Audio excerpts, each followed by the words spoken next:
BNP আমরা 31 দফাতেই প্রতিশ্রুতি দিয়েছি এদেশের গণমাধ্যমের পূর্ণাঙ্গ স্বাধীনতা নিশ্চিত করব। আমাদের ইশতেহারেও সেই কথা বলা আছে।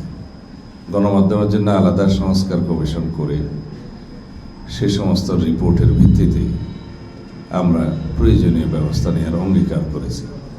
ইতিমধ্যে একটা গণমাধ্যম সংস্কার কমিশন গঠিত হয়েছিল অন্তর্বর্তীকালীন সরকারের সময়, তারাও রিপোর্ট দিয়েছে। সেই রিপোর্টগুলোও আমরা পর্যালোচনা করব ইনশাআল্লাহ। যে দেশে গণমাধ্যমের স্বাধীনতা নিশ্চিত করা হয়েছে সেই দেশের গণতন্ত্র শক্তিশালী হয়েছে এবং গণতান্ত্রিক কাঠামো, গণতান্ত্রিক প্রতিষ্ঠানগুলো শক্তিশালী করার মধ্য দিয়েই গণতন্ত্রকে সত্যিকারভাবে শক্তিশালী করা যায়। এই গণতান্ত্রিক কাঠামোর, রাষ্ট্র কাঠামোর গণতান্ত্রিক সংস্কারের মধ্য দিয়ে একটি সংস্কারকৃত বাংলাদেশ, যার শহীদের স্বপ্ন ছিল, সেই বাংলাদেশ প্রতিষ্ঠার জন্য আমরা প্রতিশ্রুতিবদ্ধ।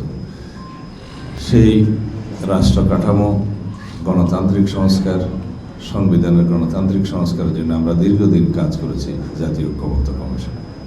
এরপরেও জাতীয় সংসদে, আগামী জাতীয় সংসদে ইনশাআল্লাহ এই বিষয়ে আরও বিস্তারিত আলোচনার মধ্য দিয়ে গণমাধ্যমের সত্যিকার স্বাধীনতা নিশ্চিত করা হবে। পৃথিবী এখন ডিজিটালাইজড পৃথিবী। এই পৃথিবীর সমস্ত তথ্য আদান প্রদান মুহূর্তের মধ্যে সারা পৃথিবীতে ছড়িয়ে যায়। সুতরাং আমাদেরকে অত্যন্ত সাবধানতার সাথে কাজ করতে হবে, যাতে করে আমরা দেশের সম্মান সারা বিশ্বে সমুন্নত রাখতে পারি। আমাদের গণতান্ত্রিক ব্যবস্থাকে সুদৃঢ় করার জন্য গণমাধ্যমের ভূমিকা অত্যন্ত গুরুত্বপূর্ণ। বাংলাদেশে তথ্য প্রবাহের এবং গণমাধ্যমের যে ব্যাপক একটা উন্মুক্ত পরিবেশ সৃষ্টি করা হয়েছিল, সেটা 1991 সালের সরকারে থাকার সময় দেশনেত্রী বেগম খালেদা জিয়ার হাত ধরে হয়েছে। ইলেকট্রনিক মিডিয়ার দ্বার অবারিত হয়েছে, গণমাধ্যমের জন্য অবারিত সুযোগ সৃষ্টি করা হয়েছে। তারপরে ধীরে ধীরে এই গণমাধ্যম বিকশিত হতে শুরু করে। কিন্তু আমরা দেখতে পেয়েছি বিগত 16-17 বছরের ইতিহাসে গণমাধ্যমের ভূমিকাও অনেক ক্ষেত্রে দলীয়করণকৃত ছিল। সেটা খুবই দুঃখজনক, যার কারণে আমাদের গণতান্ত্রিক ব্যবস্থা হোঁচট খেয়েছে।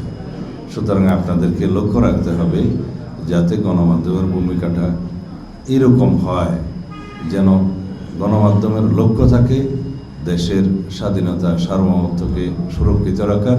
গণমাধ্যমের যেন লক্ষ্য থাকে যাতে দেশের গণতন্ত্রকে সুরক্ষা দেওয়ার। এবং বিভিন্ন সমাবেশে সাংবাদিক বন্ধুদের এবং যারা সংবাদপত্রের এবং গণমাধ্যমের মালিকদের সমিতির বিভিন্ন সমাবেশে বা আলাপ আলোচনা আমরা যেটা বলে থাকি যে সাংবাদিক বন্ধুগণ যেন মালিকের চাকরি না করে, বিবেকের চাকরি করে।